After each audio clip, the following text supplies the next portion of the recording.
Hi dear friends, അസ്സലാമു അലൈക്കും. Welcome back to my channel. ദാരിയസ് കിച്ചൻ്റെ പുതിയൊരു വീഡിയോയിലേക്ക് വീണ്ടും എല്ലാ കൂട്ടുകാർക്കും ഒരിക്കൽ കൂടി സ്വാഗതം.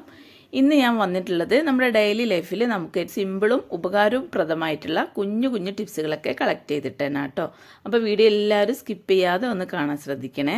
പിന്നെ വീഡിയോ കണ്ടിട്ട് നിങ്ങൾക്ക് ഉപകാരപ്രദമാവാണെന്ന് തോന്നുകയാണെങ്കിൽ മാത്രം നിങ്ങൾ ലൈക്കും ഷെയറും കമൻറ്റൊക്കെ ഒന്ന് ചെയ്ത് സപ്പോർട്ടും കൂടെ ചെയ്യണേ. അപ്പോൾ നമുക്ക് നേരിട്ട് വീഡിയോ ഒന്ന് കണ്ടിട്ട് വരാം. അതിന് മുന്നേ ദാരിയസ് കിച്ചൻ സബ്സ്ക്രൈബ് ചെയ്യാതെ കാണുന്ന ഏതെങ്കിലും പുതിയ കൂട്ടുകാരുണ്ടെങ്കിൽ പ്ലീസ് ഒന്ന് പോയി സബ്സ്ക്രൈബ് ചെയ്ത് സപ്പോർട്ടും കൂടെ ചെയ്യണേ. അപ്പോൾ നമുക്ക് വീഡിയോ ഒന്ന് കണ്ടിട്ട് വരാം. ഫസ്റ്റ് ടിപ്പിനായിട്ട് ഞാനൊരു ചാർജറാണ് ഇവിടെ എടുത്തിട്ടുള്ളത്.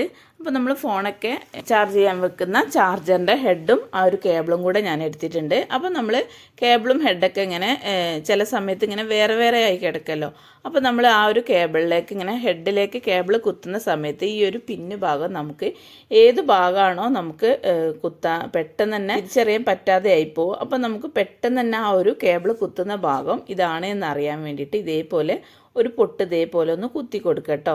ഇനി പൊട്ട് നിങ്ങളുടെ കയ്യിൽ ഇല്ല എന്നുണ്ടെങ്കിൽ എന്തെങ്കിലും ഒരു ചെറിയ അടയാളം ഇതേ രീതിയിലൊന്ന് വെച്ച് കൊടുക്കുക.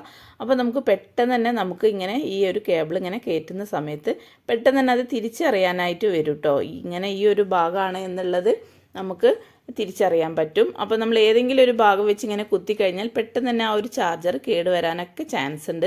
അപ്പോൾ ഇതേ രീതിയിൽ ഇതൊരു സിമ്പിൾ ടിപ്പാട്ടോ. ഇതേ രീതിയിലൊന്ന് ചെയ്ത് കൊടുത്തു കഴിഞ്ഞാൽ നമുക്ക് എപ്പോഴും എന്തെങ്കിലും ഒരു അടയാളം വെച്ച് കൊടുക്കാം കേട്ടോ. അടയാളം വെച്ച് കൊടുത്തു കഴിഞ്ഞാൽ നമുക്ക് എപ്പോഴും ആ ഒരു കേബിൾ കുത്തുന്ന സമയത്ത് നമുക്ക് ഈ ഒരു പിന്ന് ഭാഗം ഇവിടെയാണ് എന്നുള്ളത് നമുക്ക് പെട്ടെന്ന് തന്നെ കണ്ടുപിടിക്കാനായിട്ട് പറ്റും കേട്ടോ. അപ്പോൾ എല്ലാവരും ഈ ഒരു കുഞ്ഞു ടിപ്പൊന്ന് ചെയ്ത് നോക്കുക. ഈ ടിപ്പ് കണ്ടിട്ട് നിങ്ങൾക്ക് ഇഷ്ടമാണെങ്കിൽ മറക്കാതെ ഒരു ലൈക്കും കൂടെ ചെയ്ത് സപ്പോർട്ട് ചെയ്യണേ. ഇനി നമുക്ക് അടുത്ത ടിപ്പ് എന്താണെന്ന് നോക്കാം. അടുത്ത ടിപ്പിനായിട്ട് ഈ ഒരു ചാർജറിൻ്റെ ഹെഡാണ് കേട്ടോ ഞാനിവിടെ എടുത്തിട്ടുള്ളത്. അപ്പോൾ അത് ഏകദേശം കുറച്ചൊരു വെയിറ്റുള്ള ഹെഡാകുമ്പം നമുക്ക് ഇതേപോലെ ഒരു ഫോൺ സ്റ്റാൻഡായിട്ട് നമുക്ക് ഉപയോഗിക്കാൻ പറ്റും കേട്ടോ. പെട്ടെന്നൊക്കെ നമ്മുടെ കിച്ചണിൽ കുക്ക് ചെയ്യുന്ന സമയത്ത് യൂട്യൂബൊക്കെ നോക്കി കുക്ക് ചെയ്യുന്നവരൊക്കെ ആവുമല്ലോ. അപ്പോൾ നമുക്ക് ഇതേപോലെ കിച്ചണിൽ ഇങ്ങനെ കൗണ്ടർ ടോപ്പിലൊക്കെ വെക്കുന്ന സമയത്ത് തെന്നി വീഴാനൊക്കെ ചാൻസ് ഉണ്ട് ഫോണ്. അപ്പോൾ നമ്മൾ ഇതേപോലെ ഈ ഒരു ചാർജറിൻ്റെ ഹെഡിൽ ഇതേപോലെ വെച്ച് കൊടുത്തു കഴിഞ്ഞാൽ നമുക്ക് പെട്ടെന്ന് തന്നെ ആ ഒരു ഹെഡിൽ നല്ല രീതിയിൽ തന്നെ ഫോണ് സേഫായിട്ട് തന്നെ നിന്നോളൂ കേട്ടോ. പെട്ടെന്നൊന്നും വീണ് പോവുമോ അങ്ങനത്തെ ഒരു പ്രശ്നം ഉണ്ടാവില്ല കേട്ടോ. അപ്പോൾ നമുക്ക് ഏത് പൊസിഷനിലാണോ നമുക്ക് വെക്കേണ്ടത്, ഇങ്ങനെ നീളത്തിൽ വെക്കണേ, കുത്തനെ വെക്കുക, അതെല്ലാം ഇങ്ങനെ ചരിച്ച് വെക്കണമെങ്കിൽ ഇങ്ങനെ ചരിച്ചിട്ടും വെക്കാം കേട്ടോ. അപ്പോൾ ഏത് പൊസിഷനിലും നമുക്കിത് വെക്കാനായിട്ട് പറ്റും. പെട്ടെന്നൊന്നും വീണ് പോവേ അങ്ങനത്തെ ഒരു പേടിക്കേണ്ട ആവശ്യമില്ല കേട്ടോ. അപ്പോൾ നമ്മൾ കൗണ്ടർ ടോപ്പിലൊക്കെ ഈ ഒരു ഹെഡ് വെച്ചിട്ട് ഇതേപോലെ ഫോൺ വെച്ച് കഴിഞ്ഞിട്ട് നമുക്ക് ഈ പാചകം ഇതിലൊക്കെ നോക്കി ചെയ്യാവുന്നതാണ് കേട്ടോ. അപ്പോൾ എല്ലാവരും ഇതൊന്ന് ചെയ്ത് നോക്കണേ. ഇനി നമുക്ക് അടുത്ത ടിപ്പ് എന്താണെന്ന് നോക്കാം.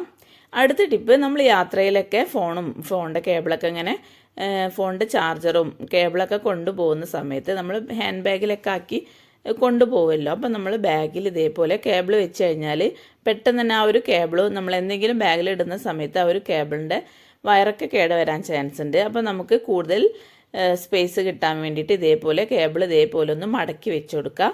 എന്നിട്ട് ഇതേപോലെ ഒരു റബ്ബർ ബാൻഡും കൂടെ ഇട്ട് കൊടുക്കുക കേട്ടോ. അങ്ങനെ റബ്ബർ ബാൻഡ് ഇട്ട് കൊടുക്കുന്ന സമയത്ത് നമുക്ക് നല്ല രീതിയിൽ തന്നെ ആ ഒരു കേബിൾ സേഫായിട്ട് തന്നെ നമ്മുടെ ബാഗിൻ്റെ ഏതെങ്കിലും ഒരു മൂലയിൽ ഇങ്ങനെ നിന്നോളൂ കേട്ടോ. ഓവറായിട്ട് ഇതിന് സ്ഥലവും വേണ്ട, കുറഞ്ഞ സ്പേസിൽ ഈ ഒരു വലിയ കേബിൾ ഇതേ രീതിയിൽ ഒന്ന് ഇട്ട് കൊടുത്തു കഴിഞ്ഞാൽ കുറഞ്ഞ സ്പേസിൽ ഇങ്ങനെ നിന്നോളൂ കേട്ടോ. അപ്പോൾ നമുക്ക് യാത്രയിൽ കൊണ്ടുപോകാനൊക്കെ എളുപ്പമായിരിക്കും കേട്ടോ. അപ്പോൾ എല്ലാവരും ഇതൊന്ന് ചെയ്ത് നോക്കണേ. ഇനി നമുക്ക് അടുത്ത ടിപ്പ് എന്താണെന്ന് നോക്കാം. അടുത്ത ടിപ്പിനായിട്ട് നമ്മൾ ഫോണെല്ലാവരും കവർ ഇടുന്നവരാണല്ലോ. അപ്പോൾ നമ്മൾ ചിലപ്പം കവർ ഇങ്ങനെ ഊരിക്കഴിഞ്ഞാൽ ആ ഫോണിലൊക്കെ മുഴുവനായിട്ടും ആ ഒരു കവറിൻ്റെ ഉള്ളിലെ പൊടികളൊക്കെ ഇതിൽ പറ്റി പിടിക്കാൻ ചാൻസ് ഉണ്ട്. അപ്പോൾ നമുക്ക് ഇടയ്ക്കൊക്കെ എപ്പോഴെങ്കിലും ഈ ഒരു കവർ ഊരിയതിന് ശേഷം കുറച്ച് വാസലിൻ ഒന്ന് തേച്ച് കൊടുക്കട്ടോ. തേച്ചിട്ട് ഇതേപോലെ ഒരു കോട്ടൻ്റെ തുണിയോ അതല്ല എന്നുണ്ടെങ്കിൽ ഒരു ടിഷ്യൂ പേപ്പറോ അങ്ങനെ എന്തെങ്കിലും ഒരു നേർത്ത പേപ്പർ വെച്ചിട്ട് ഇതേപോലെ ഒന്ന് തുടച്ചു കൊടുക്കട്ടോ. അങ്ങനെ ബാക്കിലും മുമ്പിലൊക്കെ ഇതിന്ന് തേച്ച് കൊടുത്തിട്ട് ഇതേപോലെ തുടച്ചെടുക്കുന്ന സമയത്ത് നമുക്ക് നല്ല രീതിയിൽ തന്നെ ആ ഒരു ഫോണിൻ്റെ സ്ക്രീനും അതേപോലെ ബാക്ക് ഭാഗമൊക്കെ നല്ല രീതിയിൽ തന്നെ പൊടിയൊക്കെ പോയിട്ട് നല്ലൊരു ഫിനിഷിങ് കിട്ടാനായിട്ട് പറ്റും കേട്ടോ. അപ്പം വാസലിൻ വീട്ടിലുണ്ടെങ്കിൽ ഇതേ രീതിയിലൊന്ന് ചെയ്ത് നോക്കാം.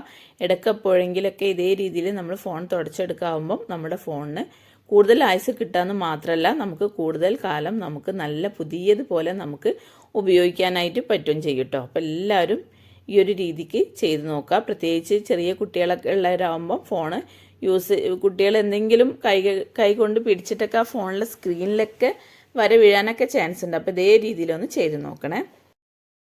ഇനി നമുക്ക് അടുത്ത ടിപ്പ് എന്താണെന്ന് നോക്കാം.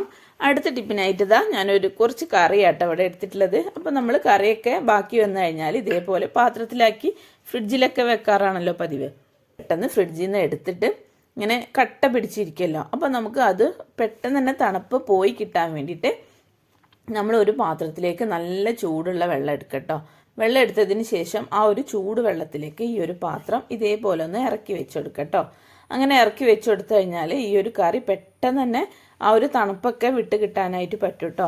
അപ്പോൾ നമ്മൾ ഫ്രിഡ്ജിൽ നിന്ന് എടുത്ത പാടന്നെ ആ തണുപ്പിൽ ചൂടാക്കി കഴിഞ്ഞാൽ ഒരുപാട് രോഗാണുക്കൾ അതേപോലെ ബാക്ടീരിയാസൊക്കെ അതിലുണ്ടാവുമെന്ന് പറയുന്നത് കേട്ടു. അപ്പോൾ നമ്മൾ ആ ഒരു തണുപ്പിൽ ചൂടാക്കാതെ ഇതേപോലെ തണുപ്പൊക്കെ പോയതിന് ശേഷം ചൂടാക്കി കഴിക്കുകയാണെങ്കിൽ നമുക്ക് നല്ല രീതിയിൽ തന്നെ നമുക്ക് ആ കറി ഉപയോഗിക്കാനായിട്ട് പറ്റും കേട്ടോ. അപ്പോൾ എല്ലാവരും ഇതൊന്ന് ചെയ്ത് നോക്കണേ.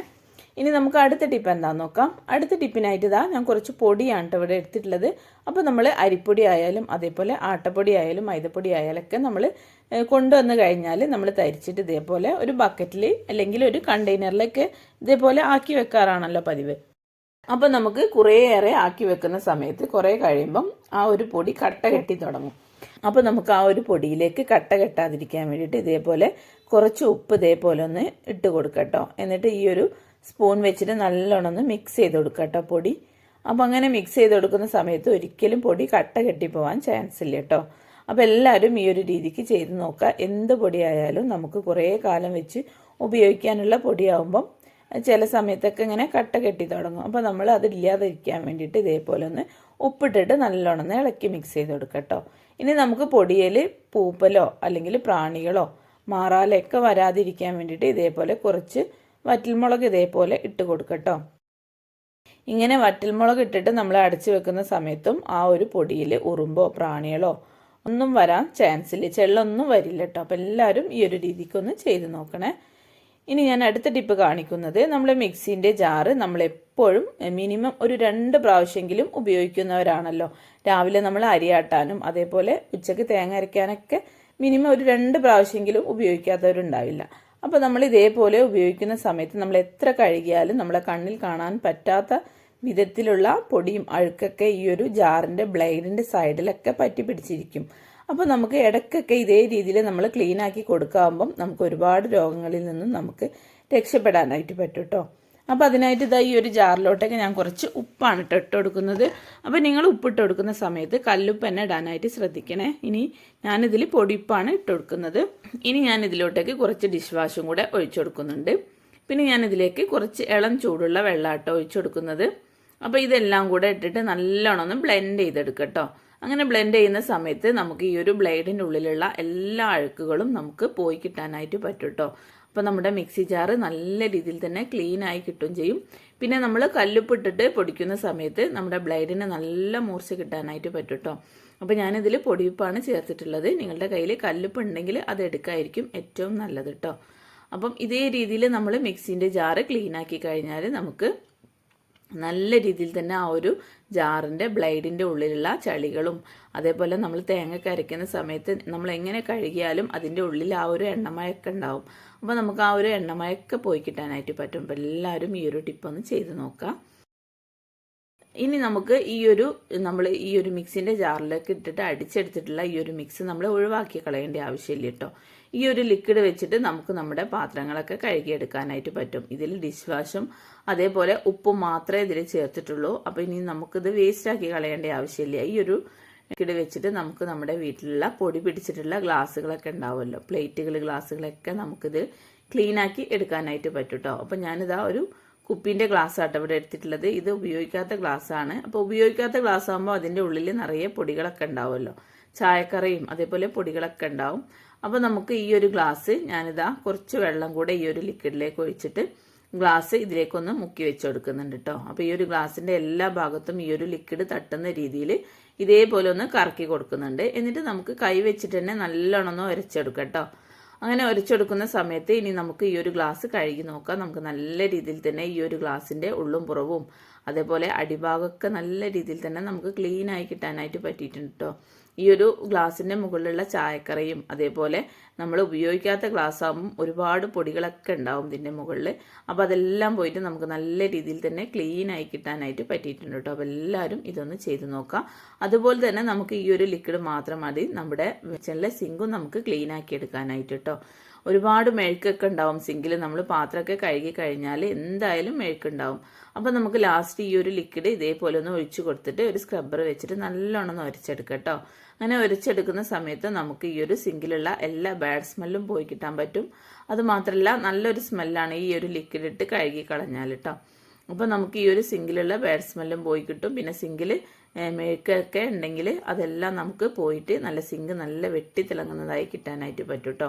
അപ്പോൾ രാത്രിയിൽ പാത്രമൊക്കെ കഴുകൽ കഴിഞ്ഞാൽ ഈ ഒരു ലിക്വിഡ് വെച്ചിട്ട് നമ്മൾ സിങ്കൊക്കെ ക്ലീൻ ആക്കി കഴിഞ്ഞാൽ നമുക്ക് നല്ല രീതിയിൽ തന്നെ നമ്മൾ രാവിലെ കിച്ചണിലോട്ടേക്ക് വരുന്ന സമയത്ത് നല്ലൊരു വൈബ് തന്നെ ആയിരിക്കും കേട്ടോ. നമുക്ക് ഇതേപോലെ സിങ്കൊക്കെ കാണുന്ന സമയത്ത് നല്ലൊരു ഒരു ഉന്മേഷമായിരിക്കും നമുക്ക് ജോലികളൊക്കെ ചെയ്യാനായിട്ട് കേട്ടോ. അപ്പോൾ എല്ലാവരും ഈ ഒരു ടിപ്പൊന്ന് ചെയ്ത് നോക്കണേ. ഇനി നമുക്ക് അടുത്ത ടിപ്പ് എന്താണെന്ന് നോക്കാം.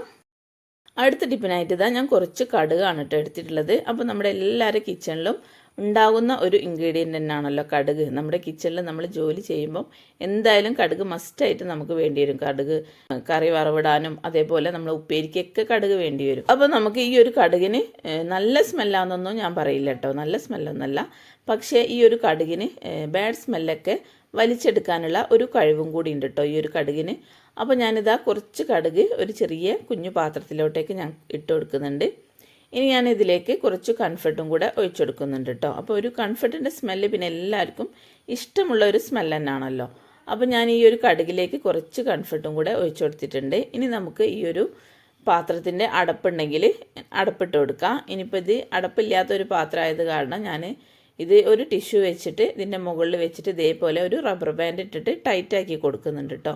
എന്നിട്ട് ഈ ഒരു ടിഷ്യൂ ഒരു 2-3-4 ഹോൾസ് ഇതേപോലെ കുഞ്ഞു കുഞ്ഞു ഹോൾസും കൂടെ ഇട്ട് കൊടുക്കാം. എന്നിട്ട് നമുക്ക് നമ്മുടെ ബാത്റൂമിലൊക്കെ ആണല്ലോ ബാഡ് സ്മെൽ ഉണ്ടാവുക. നമ്മൾ ബാത്റൂമിൽ തേച്ച് കഴുകിയാലും കുറച്ച് 2-3 ദിവസം കഴിയുമ്പോൾ വീണ്ടും ഒരു ബാഡ് സ്മെല്ല് വന്നു തുടങ്ങും. അപ്പോൾ നമ്മൾ ബാത്റൂമിൻ്റെ ഏതെങ്കിലും ഒരു മൂലയ്ക്ക് ഇതേപോലെ വെച്ച് കൊടുക്കാം കേട്ടോ. അങ്ങനെ വെച്ച് കൊടുക്കുന്ന സമയത്ത് ബാത്റൂമിൽ വരുന്ന എല്ലാ ബാഡ് സ്മെല്ലും ഈ ഒരു കടുക് വലിച്ചെടുക്കുക മാത്രമല്ല നമുക്ക് നല്ലൊരു കംഫർട്ടിൻ്റെ സ്മെല്ലും കൂടെ നമുക്ക് ബാത്റൂമിൽ കയറുന്ന സമയത്ത് ഉണ്ടായിരിക്കും കേട്ടോ. അതുപോലെ തന്നെ നമ്മുടെ ബെഡ്റൂമിലും നമ്മൾ ഏതെങ്കിലും ഒരു സൈഡിലാക്കിയിട്ട് ഇതേപോലെ ഒന്ന് ഒരു സൈഡിൽ കർട്ടൻ്റെ ബാക്കിലോ അല്ലെങ്കിൽ കട്ടിലിൻ്റെ അടിയിലൊക്കെ ഇതേ രീതിയിൽ നമ്മൾ വെച്ച് കൊടുക്കുന്ന സമയത്തും നമുക്ക് നല്ല രീതിയിൽ തന്നെ ആ ഒരു റൂമിലേക്ക് കയറുന്ന സമയത്ത് നമുക്ക് ഈ ഒരു കംഫർട്ടിൻ്റെ സ്മെല്ല് നമുക്ക് അനുഭവപ്പെടാനായിട്ട് പറ്റും കേട്ടോ. അപ്പോൾ എല്ലാവരും ഈ ഒരു ടിപ്പൊന്ന് ചെയ്ത് നോക്കുക. കടുകും കംഫർട്ടും പിന്നെ എല്ലാവരുടെ വീട്ടിലും ഉണ്ടാവുന്ന 2 ഇൻഗ്രീഡിയൻ്റ് തന്നെയാണല്ലോ. അപ്പോൾ നമ്മൾ എല്ലാവരും ഇതേ രീതിയിലേക്കൊന്ന് ചെയ്ത് നോക്കട്ടോ. അപ്പോൾ ഇന്ന് ഒരുപാട് ടിപ്പുകൾ ഞാൻ കാണിച്ചിട്ടുണ്ട്. അപ്പോൾ ഇന്ന് കാണിച്ച ടിപ്പുകളിൽ ഏതാണോ നിങ്ങൾക്ക് യൂസ്ഫുള്ളായിട്ട് തോന്നുന്നത് അതൊന്ന് നിങ്ങളൊന്ന് കമൻറ്റ് ചെയ്യണേ. അപ്പോൾ ഇത്രയൊക്കെയാണ് കേട്ടോ ഇന്നത്തെ ടിപ്പുകൾ. അപ്പോൾ അതിലേതെങ്കിലും ഒന്ന് നിങ്ങൾക്ക് യൂസ്ഫുള്ളായെന്ന് തോന്നുകയാണെങ്കിൽ ലൈക്കും ഷെയറും കമൻറ്റൊക്കെ ഒന്ന് ചെയ്ത് സപ്പോർട്ട് ചെയ്യണേ. അപ്പോൾ ഇനി അടുത്ത പുതിയൊരു വെറൈറ്റി വീഡിയോ ആയിട്ട് വീണ്ടും നാളെ കാണാം ഇൻഷാ അല്ലാ. താങ്ക്